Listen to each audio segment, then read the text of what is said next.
Cette année, on fête les 400 ans de la naissance d'André Le Nôtre. De nombreux événements rendent hommage au maître des jardins à la française, géométrique et ordonné. Pourtant, on assiste à une poussée de fantaisie dans les espaces verts grâce à une nouvelle génération de jardiniers, comme David Jeannereau, qui cherche à bousculer les codes. L'image qu'on a de Le Nôtre, c'est une image très froide.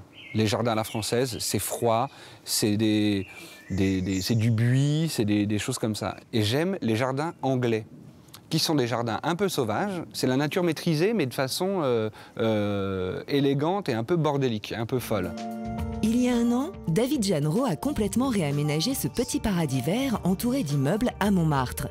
Une sorte de laboratoire pour cet ancien styliste reconverti dans la botanique, qui remet au goût du jour des plantes un peu oubliées. Il y a de l'armoise, par exemple, et c'est avec ça qu'on fait l'absinthe. Et des fleurs anciennes, là il y a des euchères, il y a des silènes enflées. C'est que des plantes un peu comme ça, un peu désuètes, et qui sont finalement... Enfin, il n'y a rien à faire, quoi. On les laisse pousser, on les entretient à peine. Des plantes adaptées au climat parisien que David vend dans sa boutique située à quelques pas de son jardin. Un concept store de jardinage rock'n'roll plus proche du cabinet de curiosité que du fleuriste traditionnel.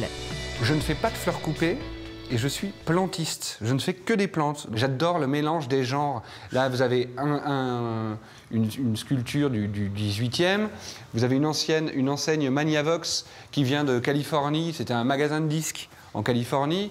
Un hippopotame et des plantes et des oiseaux et des animaux et des papillons. Au comptoir général, au lieu de la création artistique à Paris, se trouve depuis quelques mois une curieuse échoppe, symbole là aussi de la contre-culture botanique, la petite boutique des horreurs, en référence au film des années 60 avec Jack Nicholson. L'histoire d'une plante carnivore qui a besoin de chair humaine pour se développer. Toute la scénographie du lieu est une allégorie de la nature reprenant ses droits. L'homme a toujours cherché à avoir un joug sur la nature, mais il se rend très bien compte qu'elle n'est pas si maîtrisable que ça. Moi, je fais partie de cette nouvelle génération de jardiniers et de paysagistes qui veulent revenir à une harmonie avec la nature. Je ne mets aucun intrant, pas du tout de produits chimiques, au risque de perdre des plantes. Je suis bio dans ma démarche, même pire que bio, je veux dire, dans la mesure où j'essaie d'agir au minimum sur la nature. Dans ce petit espace de verdure insolite, Sylvie Dacosta surprend le visiteur en proposant des plantes rares, comme la plante caillou ou la plante scarabée. C'est une fougère d'Asie qu'on appelle plante scarabée du fait de son feuillage un peu coriace et reluisant. Les plantes asiatiques sont très en vogue depuis quelque temps.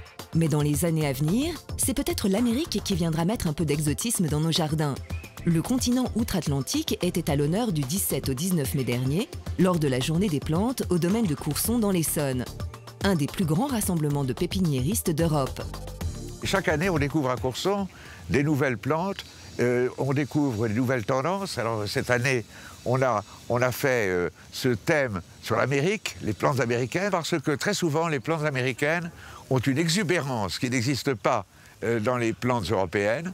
Elles ont également une plus grande résistance aux conditions naturelles du climat.